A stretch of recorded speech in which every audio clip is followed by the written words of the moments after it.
Este video es patrocinado por Yadpa, donde cada libro es un mundo nuevo.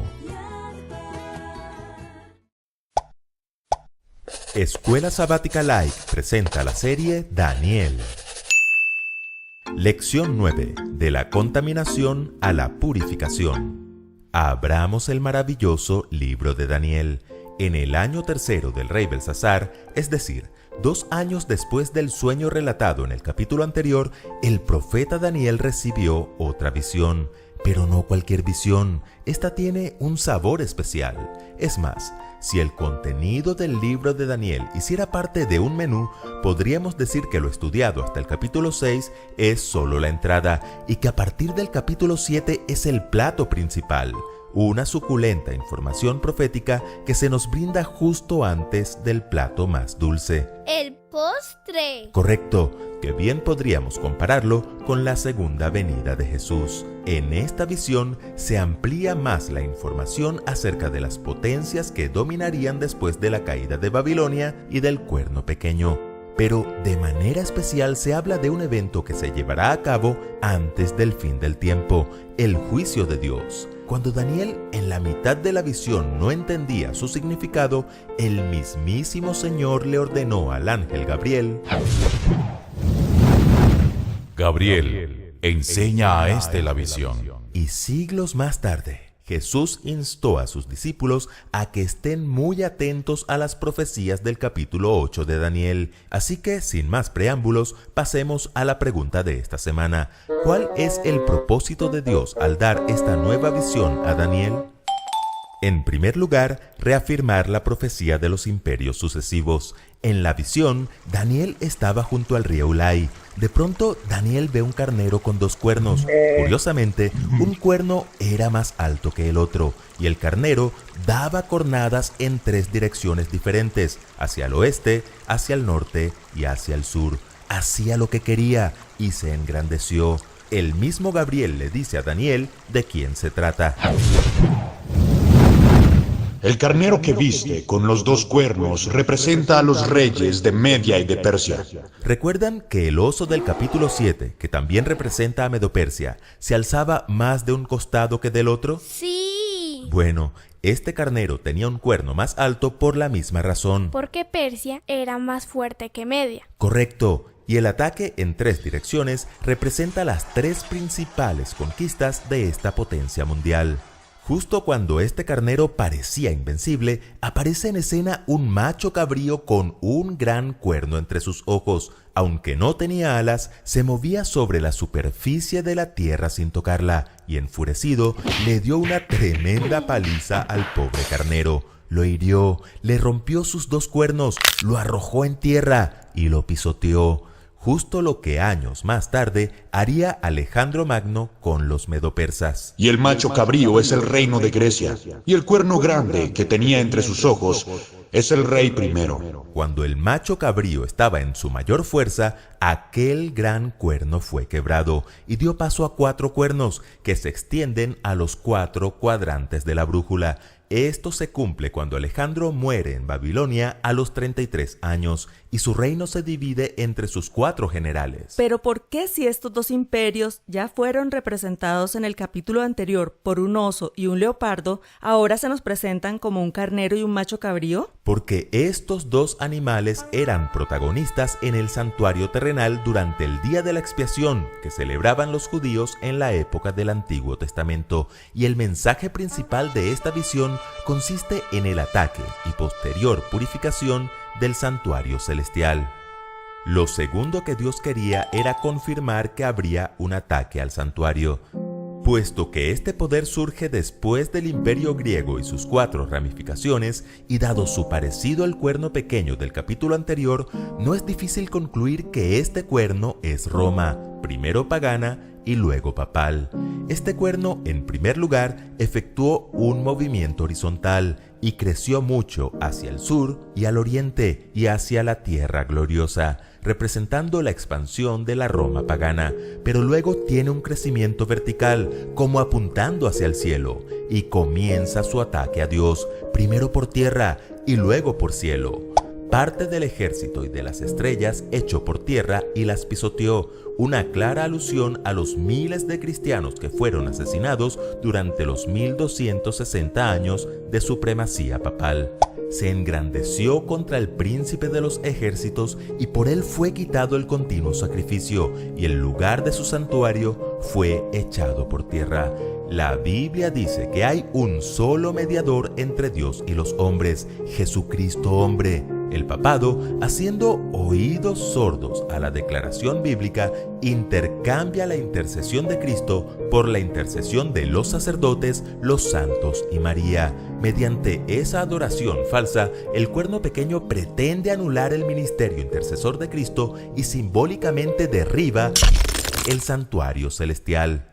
Echó por tierra la verdad e hizo cuanto quiso y prosperó. Jesús afirma que Él es la verdad y también señala a la palabra de Dios como la verdad.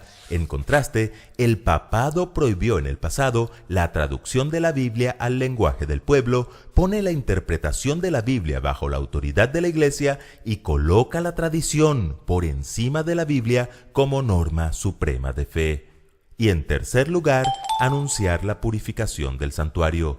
Luego del devastador ataque del cuerno, Daniel escucha a un ser celestial preguntarle a otro: ¿Hasta cuándo durará la visión del continuo sacrificio y la prevaricación asoladora, entregando el santuario y el ejército para ser pisoteados? Hasta 2300 tardes y mañanas. Luego, el santuario será purificado. Para entender este mensaje, debemos tener presente que la purificación del santuario que se menciona aquí está relacionada con la escena del juicio descrita en la visión anterior. La del anciano de día sentado en su trono. Y la llegada de Jesús a su presencia. Correcto. Y como ese juicio tiene lugar en el cielo, el santuario también debe estar ubicado en el cielo. Pero para entender cómo funcionan las cosas en el santuario celestial, debemos mirar lo que se hacía en el santuario terrenal. Allí había un servicio diario y un servicio anual.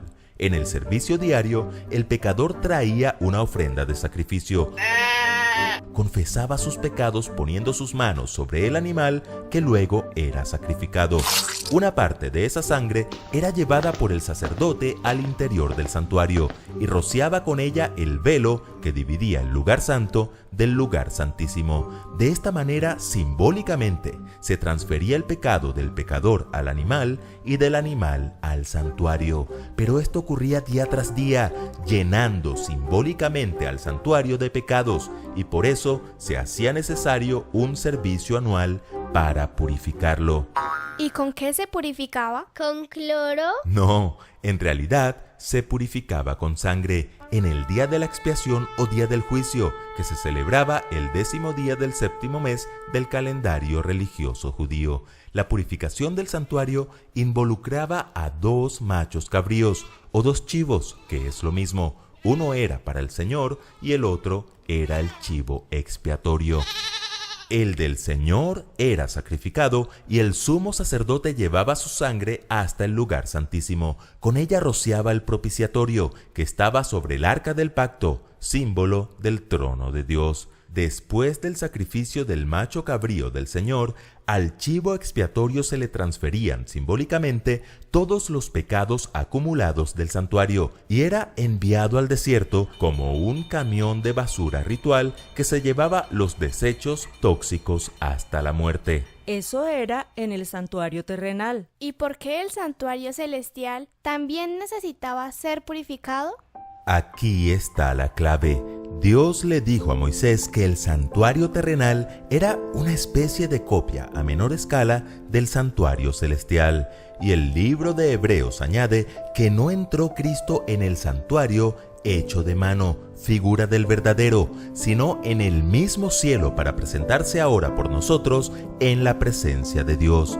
Por analogía, podemos decir que los pecados confesados por todos los que hemos aceptado a Jesús a lo largo de los siglos han sido acumulados en el santuario celestial, por lo que, tal como en el terrenal, éste necesita un día de juicio para ser purificado. ¿Y cuándo sería ese día de juicio? El juicio comenzaría después de los 2300 días que escuchó Daniel, pero cuando el ángel Gabriel se disponía a decirle el momento exacto del inicio de este periodo profético, Daniel no aguantó tanto voltaje. Se desmayó, se enfermó y al ángel le tocó interrumpir su explicación. Pero no se preocupen, en el próximo capítulo Gabriel volverá y podremos descubrir exactamente en qué fecha comenzó el juicio en el cielo. Por lo pronto debemos tener claro que ese juicio investigador hace parte del plan de salvación de Dios en favor de la humanidad. La tía Elena así lo confirma. La intercesión de Cristo por el hombre en el santuario celestial es tan esencial para el plan de la salvación como lo fue su muerte en la cruz. Sí, es cierto que el Señor quiere erradicar el pecado, y cómo no, si por causa del pecado el sufrimiento y la maldad han traído desgracia sobre este mundo. Pero aunque sería más fácil erradicar el pecado con todo y pecadores, Dios no lo quiere así. Antes de erradicar el pecado, quiere salvarnos, quiere que entendamos que Él tiene un plan, que Cristo dio su vida en la cruz en sacrificio por nosotros y que con su sangre, con su preciosa sangre, quiere darnos salvación y vida eterna. Escuela Sabática Like les invita a seguir estudiando juntos esta serie titulada Daniel. Si quieres crecer más en el conocimiento de este maravilloso libro, adquiere los 2 tomos de Dios Revela el Futuro, escritos por Mervyn Maxwell. Adquiérelos en IATPA Librería. Visita tu librería más cercana. Recuerden que juntos podemos crecer más.